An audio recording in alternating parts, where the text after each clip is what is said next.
ইতালির বিরুদ্ধে বিশ্বকাপ বাছাই পর্বের ম্যাচ খেলতে গিয়ে বিক্ষুব্ধ জনতার রোষানলে পড়েছে ইসরায়েলের ফুটবল দল। ফিলিস্তিনি ভূখণ্ডে গণহত্যা চালানো দেশকে আন্তর্জাতিক ফুটবল থেকে বহিষ্কারের দাবিতে উত্তাল হয়েছে রাজপথ। পুলিশ বাধা দিলে ক্ষুব্ধ হয়ে ওঠে বিক্ষোভকারীরা। দুপক্ষের ব্যাপক সংঘর্ষে রণক্ষেত্রে পরিণত হতো ইতালির উদিনে শহর। প্রতিবাদের প্রভাব পড়েছে স্টেডিয়ামের গ্যালারিতেও। এই ম্যাচের টিকিট কেটেছিল মাত্র ৯,০০০ দর্শক। বাংলাদেশের প্রথম ইমিউনিটি বুস্টার সমৃদ্ধ fantastic happy energy biscuit. Israel বিরোধী বিক্ষোভে রীতিমতো রণক্ষেত্র ইতালির উদিনে শহর। মঙ্গলবার রাতে তেল আবিবের ফুটবল ম্যাচকে কেন্দ্র করে হয় ব্যাপক সংঘাত সহিংসতা। বিশ্বকাপ ফুটবল বাছাই পর্বের ইতালি ইসরায়েল ম্যাচ উপলক্ষে স্টেডিয়ামের আশপাশের এলাকাকে রেড জোন ঘোষণা করেছিল ইতালির নিরাপত্তা বাহিনী। তৈরি করেছিল অস্থায়ী ব্যারিকেড। বিক্ষুব্ধ জনতা সেসব ব্যারিকেড তুলে ছুঁড়ে মারতে শুরু করলে বাধা দেয় পুলিশ। উত্তেজিত আন্দোলনকারীদের থামাতে ছোড়া হয় টিয়ার গ্যাস, জলকামান ও সাউন্ড গ্রেনেড। পুলিশকে লক্ষ্য করে পাল্টা পাথর নিক্ষেপ করে বিক্ষোভকারীরা। সন্ধ্যা গড়িয়ে ম্যাচের সময় ঘনিয়ে আসতেই আরও উত্তপ্ত হয়ে ওঠে পরিস্থিতি।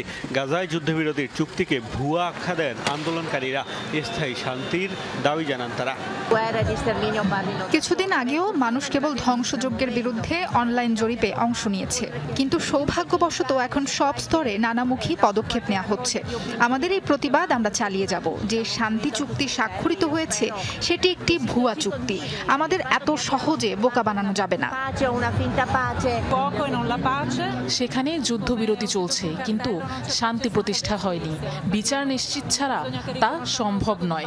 প্রথমেই ফিলিস্তিনকে রাষ্ট্র হিসেবে স্বীকৃতি দিতে হবে। ত্রাণ প্রবেশের জন্য সব সীমান্ত খুলে দিতে হবে।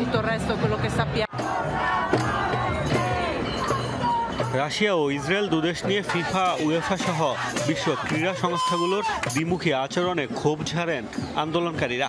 রাশিয়ার মতো ইসরায়েলকেও বহিষ্কারের দাবি জানান তারা।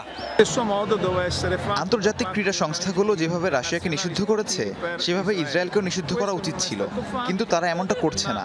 আমরা এর নিন্দা জানাই।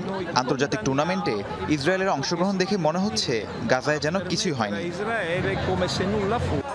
স্টেডিয়ামের বাইরের আন্দোলনের প্রভাব পড়ে স্টেডিয়ামের গ্যালারিতেও।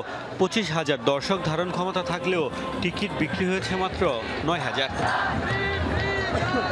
মোস্তফা মাহমুদ, যমুনা নিউজ।